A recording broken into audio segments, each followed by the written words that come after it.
Ionic radius एक ऐसी periodic property है जिसे हम लोग सबसे ज़्यादा इग्नोर करते हैं, फिर चाहे वो हम टीचर्स हों और या फिर आप स्टूडेंट्स। हम में से कोई भी इस पीरियोडिक प्रॉपर्टी को वो इंपॉर्टेंस नहीं देता जो ये डिजर्व करती है। लेकिन इस एक पीरियोडिक प्रॉपर्टी में केमिस्ट्री के दो फंडामेंटल कंसेप्ट्स को समझने का सीक्रेट छुपा हुआ है। मतलब हमें आयन फॉर्मेशन के बारे में सिर्फ इतना पता है कि केटाइन बनाने के लिए हम किसी एटम के अंदर से इलेक्ट्रॉन निकाल देते हैं जिससे प्रोटॉन ज़्यादा हो जाते हैं, और फिर कुछ मैजिकल होता है और वो एटम एक केटाइन में कन्वर्ट हो जाता है।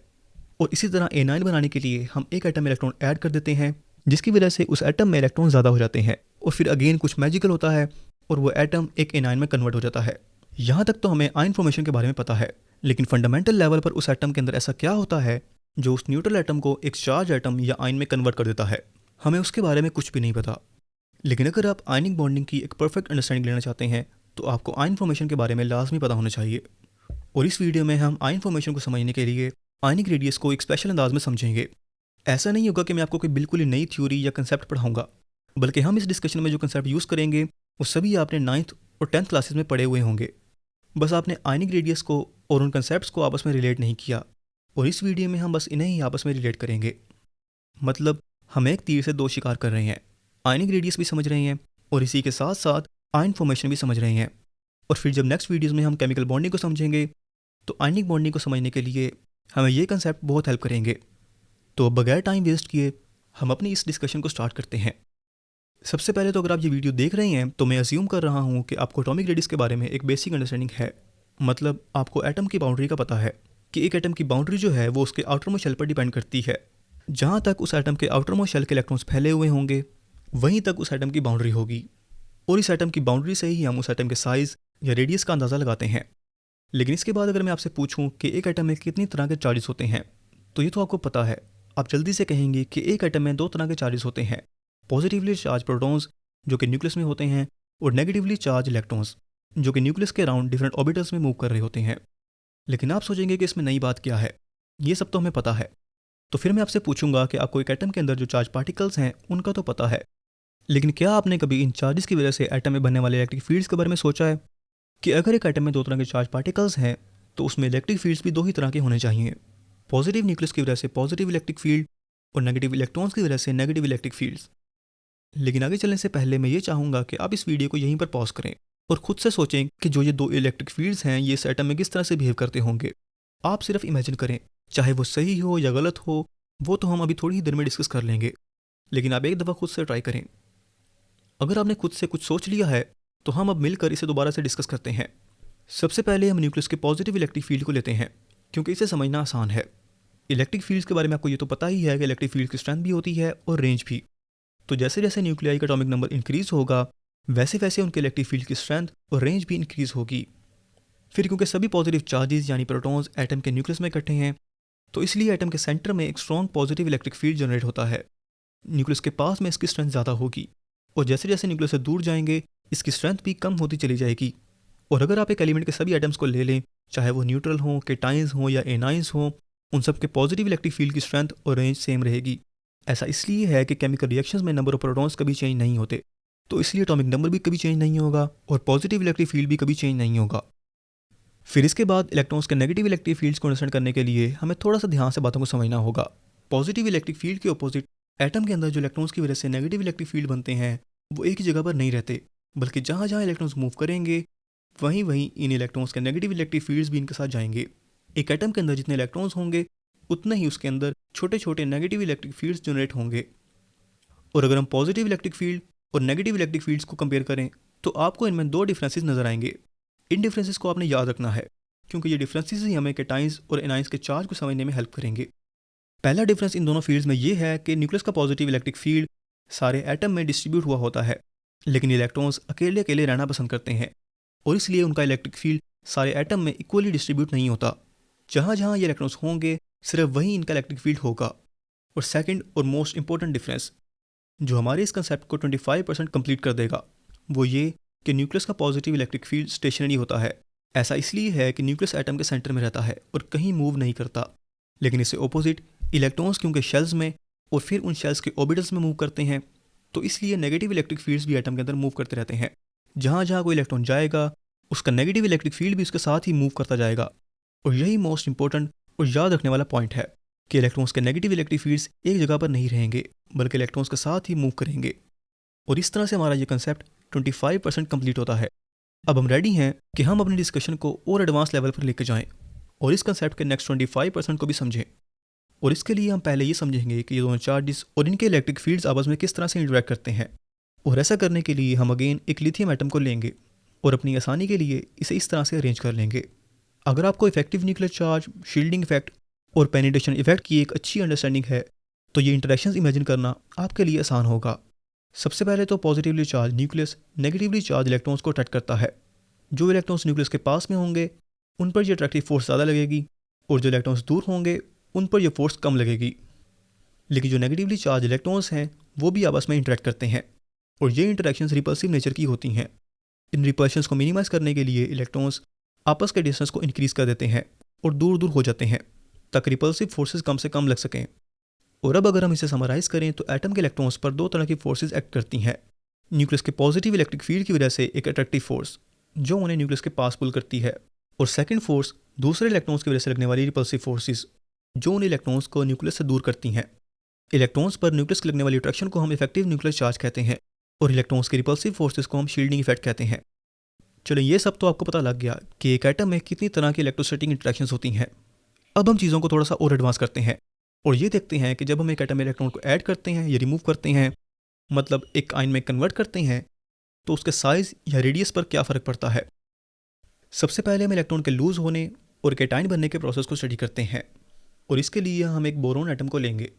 अगर हम इस बोरोन एटम के आउटर मोस्ट शेल से इलेक्ट्रॉन रिमूव कर दें तो अब यहाँ पर मल्टीपल चीज़ें एक साथ होंगी।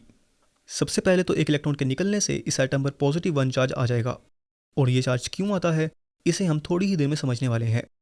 फिर इसी के साथ ही एक इलेक्ट्रॉन के निकलने से इलेक्ट्रॉन्स की रिपल्शन कम हो जाएगी, मतलब शील्डिंग इफेक्ट कम हो जाएगा और इफेक्टिव न्यूक्लियर चार्ज इंक्रीज़ हो जाएगा।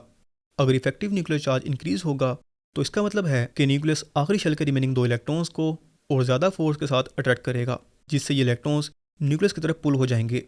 और फिर क्योंकि ये आउटर मोस्ट इलेक्ट्रॉन्स ही एटम की बाउंड्री हैं तो इनके पास आ जाने से एटम का साइज़ छोटा हो जाएगा। फिर इसके बाद अगर हम अगेन एक और इलेक्ट्रॉन निकाल दें तो फिर से यही सेम प्रोसीजर रिपीट होगा।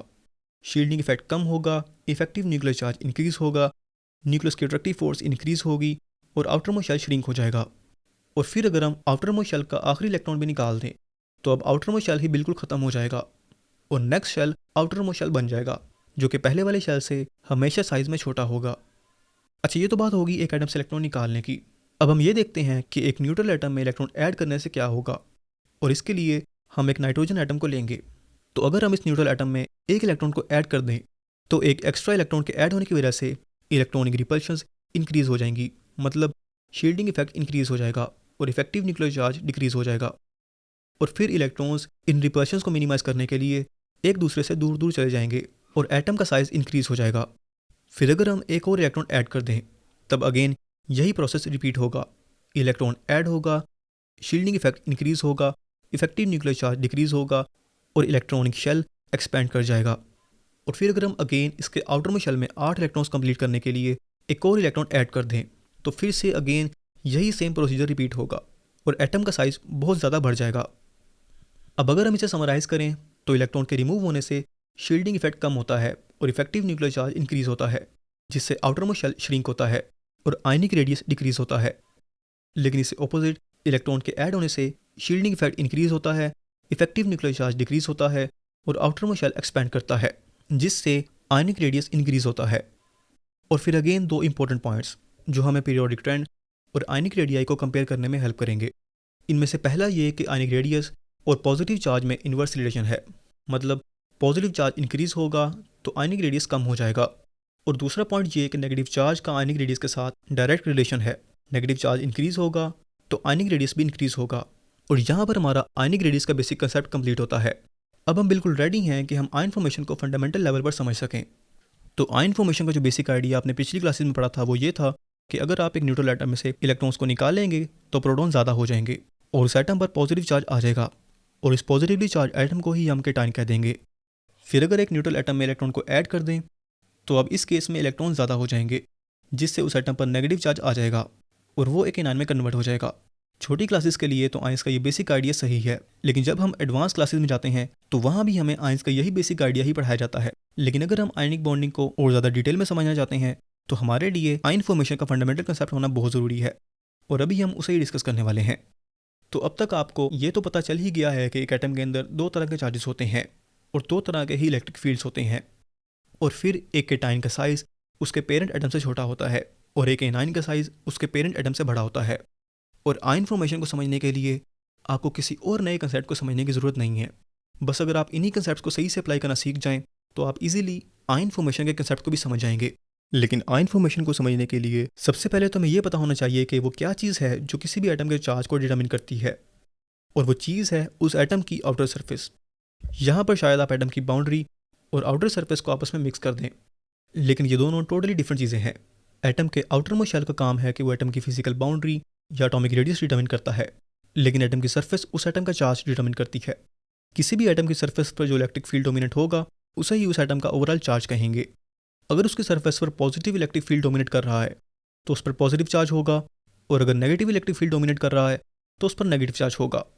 इस पॉइंट को समझने के लिए हम दो एग्जांपल्स देखते हैं। सबसे पहले हम बोरोन के एटम और उसके तीनों आयंस को लेते हैं। अब अगर आप इस एटम की सरफेस को देखें तो यहाँ पर आपको दोनों तरह के इलेक्ट्रिक फील्ड नजर आएंगे। पहला तो न्यूक्लियस का पॉजिटिव इलेक्ट्रिक फील्ड और दूसरा इन तीनों इलेक्ट्रॉन्स के नेगेटिव इलेक्ट्रिक फील्ड्स। इस वक्त इस एटम की सरफेस पर दोनों में से कोई भी इलेक्ट्रिक फील्ड डोमिनेट नहीं कर रहा, क्योंकि ये दोनों इलेक्ट्रिक फील्ड्स एक दूसरे के इफेक्ट को काउंटर कर रहे हैं। और क्योंकि कोई भी इलेक्ट्रिक फील्ड डोमिनेटिंग नहीं है तो आप ये कहेंगे कि यह एटम न्यूट्रल है।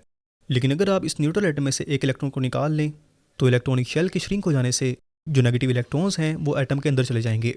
लेकिन जैसा कि हमने वीडियो के शुरू में ही डिस्कस किया था कि एक एलिमेंट के हर एटम का पॉजिटिव इलेक्ट्रिक फील्ड सेम रहता है और मूव नहीं करता, तो इसलिए नेगेटिव इलेक्ट्रिक फील्ड के एटम के अंदर मूव कर जाने से एटम की सरफेस पर नेगेटिव इलेक्ट्रिक फील्ड की कमी हो जाती है और पॉजिटिव इलेक्ट्रिक फील्ड डोमिनेट करने लग जाता है। और इसीलिए हम कहते हैं कि अब ये एटम पॉजिटिवली चार्ज हो गया है, मतलब एक केटाइन में कन्वर्ट हो गया है। फिर अगर आप एक इलेक्ट्रॉन और निकाल दें तो इलेक्ट्रॉनिक शेल फिर से छोटा हो जाएगा और ज़्यादा अंदर चला जाएगा, जिससे सरफेस पर नेगेटिव इलेक्ट्रिक फील्ड और ज़्यादा कम हो जाएगा और एटम की सरफेस पर पॉजिटिव इलेक्ट्रिक फील्ड ज़्यादा डोमिनेटिंग हो जाएगा। फिर अगर हम आखिरी इलेक्ट्रॉन भी निकाल लें तो एटम की सरफेस पर सिर्फ पॉजिटिव इलेक्ट्रिक फील्ड ही बचा रह जाएगा।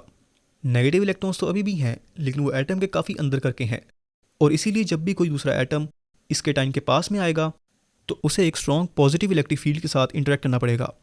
फिर एनाइंस के चार्ज को समझने के लिए हम नाइट्रोजन एटम और उसके आयंस को लेते हैं। न्यूट्रल नाइट्रोजन एटम की सरफेस पर भी दोनों तरह के चार्जेस एक दूसरे के इफेक्ट को कैंसिल कर रहे होते हैं, और इसीलिए इस एटम पर कोई चार्ज नहीं होता। लेकिन अगर हम इस एटम में एक और इलेक्ट्रॉन ऐड कर दें तो इलेक्ट्रॉनिक शेल एक्सपैंड कर जाता है, जिससे पॉजिटिव इलेक्ट्रिक फील्ड तो वहीं रहेगा, लेकिन नेगेटिव इलेक्ट्रिक फील्ड एटम की सरफेस पर डोमिनेट करने लग जाएगा। फिर अगर हम एक और इलेक्ट्रॉन ऐड कर दें तो इलेक्ट्रॉनिक शेल दोबारा एक्सपैंड करेगा और सरफेस पर नेगेटिव इलेक्ट्रिक फील्ड और ज़्यादा स्ट्रॉन्ग हो जाएगा। और अगर हम फिर से एक और इलेक्ट्रॉन ऐड कर दें तो अगेन सेम यही होगा और एटम की सरफेस पर एक स्ट्रॉन्ग नेगेटिव चार्ज क्रिएट हो जाएगा। और यही बेसिक फिनोमिना है आयन फॉर्मेशन का। और इसी के साथ यहाँ पर हमारा ये कंसेप्ट 75% कंप्लीट होता है। हमने इस सारे कंसेप्ट को समझने के लिए कोई न्यू कंसेप्ट यूज़ नहीं किया और पुराने कंसेप्ट को ही यूज़ किया है। नेक्स्ट हम अपने इस कंसेप्ट को 100% कंप्लीट करने के लिए आयनिक रेडियस के पीरियोडिक ट्रेंड को डिस्कस करेंगे। सबसे पहले हम ग्रुप्स में पीरियोडिक ट्रेंड को डिस्कस कर लेते हैं। एलिमेंट्स के आयनिक रेडियाई को डाउन द ग्रुप कंपेयर करना तो बहुत ही आसान है, क्योंकि एक ही ग्रुप के एलिमेंट्स जनरली एक ही तरह के आयंस बनाते हैं, या तो वो केटाइंस बनाएंगे और या फिर एनाइंस। कुछ जगहों पर एक्सेप्शंस हैं जहाँ पर एक ही ग्रुप के एलिमेंट्स डिफरेंट तरह के आयंस बना रहे हैं, लेकिन ये एक्सेप्शंस अभी के लिए इतनी इंपॉर्टेंट नहीं है। इसीलिए अगर आप एक ही ग्रुप के आयंस को कंपेयर करें तो डाउन द ग्रुप क्योंकि नंबर ऑफ शेल्स बढ़ रहे हैं तो मेन ग्रुप एलिमेंट्स के ionic radii generally down the group increase होंगे। फॉर एग्जांपल लिथियम का आयनिक रेडियस सबसे छोटा होगा, सोडियम का आयनिक रेडियस उससे बड़ा होगा, फिर पोटेशियम, फिर रुबीडियम और फिर सीजियम। यहाँ पर मैंने हाइड्रोजन का आयनिक रेडियस मेंशन नहीं किया, और ऐसा इसलिए है कि हाइड्रोजन के पास एक ही इलेक्ट्रॉन है। अगर वो उसे भी रिमूव कर दे तो पीछे सिर्फ न्यूक्लियस बचता है, तो इसीलिए उसका केटाइनिक रेडियस नहीं होता। हाँ, एनायनिक रेडियस हाइड्रोजन का हो सकता है अगर वो एक इलेक्ट्रॉन एक्सेप्ट कर ले और एक एनाइन में कन्वर्ट हो जाए, और ये एनायनिक रेडियस होता है 140 पिकोमीटर। लेकिन क्योंकि ग्रुप 1 के सभी मेंबर्स केटाइंस बनाते हैं तो इसीलिए हम हाइड्राइड आयन को उनके साथ कंपेयर नहीं करते, बल्कि हैलोजन के साथ कंपेयर करते हैं, क्योंकि इन दोनों पर सेम चार्जेस होते हैं। लेकिन अगर आप पीरियड में लेफ्ट राइट आयनिक रेडियस को कंपेयर करना चाहते हैं तो चीज़ें थोड़ी सी डिफरेंट होंगी, और वो इसलिए कि जैसे जैसे आप लेफ्ट राइट मूव करेंगे तो आपको एक ही पीरियड में दोनों तरह के आयंस मिलेंगे। लेफ्ट साइड पर जो मेटल्स हैं वो नेचुरली केटाइंस बनाते हैं, और जो राइट साइड पर नॉन मेटल्स हैं वो एनाइंस बनाते हैं। और फिर कुछ मेटलॉइड्स केटाइंस बनाते हैं और कुछ मेटलॉइड्स एनाइंस। और फिर एक ही पीरियड में सभी एलिमेंट्स सेम चार्ज वाले आयंस भी नहीं बनाते। जैसे जैसे आप लेफ्ट से राइट मूव करेंगे तो मेन ग्रुप एलिमेंट्स में पॉजिटिव चार्ज जनरली इंक्रीज होगा, लेकिन नेगेटिव चार्ज डिक्रीज होगा। और इसीलिए इस पीरियोडिक ट्रेंड को समझने के लिए हम इन दोनों पॉइंट्स को यहाँ पर अप्लाई करेंगे कि पॉजिटिव चार्ज आयनिक रेडियस के इन्वर्सली प्रोपोर्शनल होता है और नेगेटिव चार्ज आयनिक रेडियस के डायरेक्टली प्रोपोर्शनल होता है। जैसे जैसे पॉजिटिव चार्ज इंक्रीज होगा केटायनिक रेडियस कम होगा, मतलब लेफ्ट टू राइट केटाइंस का साइज या रेडियस कम होगा। इसी तरह लेफ्ट टू राइट एनाइंस का चार्ज भी कम हो रहा है, तो इसीलिए पीरियड में left to right anionic radius भी कम होगा। फिर left to right ionic radius के डिक्रीज होने की वजह यह भी है कि लेफ्ट टू राइट पीरियड में इफेक्टिव न्यूक्लियर चार्ज इंक्रीज होता है, जिसकी वजह से न्यूक्लियस इलेक्ट्रॉन्स को और स्ट्रांगली पुल करता है, जिससे इलेक्ट्रॉनिक शेल और ज़्यादा श्रिंक हो जाता है। लेकिन वीडियो कंप्लीट करने से पहले हम आइसो इलेक्ट्रॉनिक सीरीज़ की बात कर लेते हैं, जो एग्जाम पॉइंट ऑफ व्यू से बहुत इंपॉर्टेंट है। और इस सीरीज़ के आयंस को अरेंज करने की एक बहुत सिंपल सी ट्रिक भी साथ में डिस्कस कर लेंगे। तो आइसो इलेक्ट्रॉनिक सीरीज़ का मतलब है आयंस का एक ऐसा ग्रुप जिसके सभी आयंस में सेम नंबर ऑफ इलेक्ट्रॉन्स हों। फॉर एग्जांपल ये हमारे पास एक आइसो इलेक्ट्रॉनिक सीरीज़ है जिसमें सभी आयंस के नंबर ऑफ इलेक्ट्रॉन्स सेम है। न्यूट्रल एल्यूमिनियम एटम में 13 इलेक्ट्रॉन्स होते हैं। पॉजिटिव 3 का मतलब है कि इस आयन ने 3 इलेक्ट्रॉन्स लूज़ कर दिए हैं और इसके पास रिमेनिंग 10 इलेक्ट्रॉन्स रह गए हैं। इसी तरह मैग्नीशियम एटम के पास 12 इलेक्ट्रॉन्स होते हैं। 2 इलेक्ट्रॉन्स लूज़ करने के बाद इसमें भी 10 इलेक्ट्रॉन्स रह गए हैं, और सोडियम आयन में भी 1 इलेक्ट्रॉन लूज़ होने के बाद 10 इलेक्ट्रॉन्स रह गए हैं। फिर फ्लोरीन एटम के पास 9 इलेक्ट्रॉन्स होते हैं, लेकिन इसने 1 इलेक्ट्रॉन कहीं से गेन किया है और अब इसके पास 10 इलेक्ट्रॉन्स हैं। इसी तरह ऑक्सीजन एटम में 8 इलेक्ट्रॉन्स होते हैं, और नेगेटिव 2 का मतलब है कि इसने 2 इलेक्ट्रॉन्स गेन किए हैं, और नाइट्रोजन ने भी 3 इलेक्ट्रॉन्स गेन करके 10 इलेक्ट्रॉन्स कंप्लीट कर लिए हैं। अब एग्जाम में जो क्वेश्चन आता है वो इस तरह से आता है कि आप इन आइसो इलेक्ट्रॉनिक सीरीज़ के आयंस को इंक्रीजिंग या डिक्रीजिंग आयनिक रेडियस के हिसाब से अरेंज करें। इस क्वेश्चन को सॉल्व करने के लिए आपने बस इन आयंस के एटॉमिक नंबर को देखना है।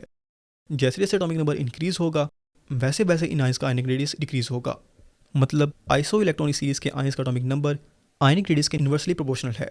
फॉर एग्जांपल अगर आपको कहा गया है कि इन आयंस को इंक्रीजिंग आयनिक रेडियस के ऑर्डर में अरेंज करें, तो पहले आप ये देखेंगे कि इन आयंस में सेम नंबर ऑफ इलेक्ट्रॉन्स हैं या नहीं। अगर तो इनमें सेम नंबर ऑफ इलेक्ट्रॉन्स हैं तो आप इन आयंस को डिक्रीजिंग एटॉमिक नंबर के साथ अरेंज कर दें।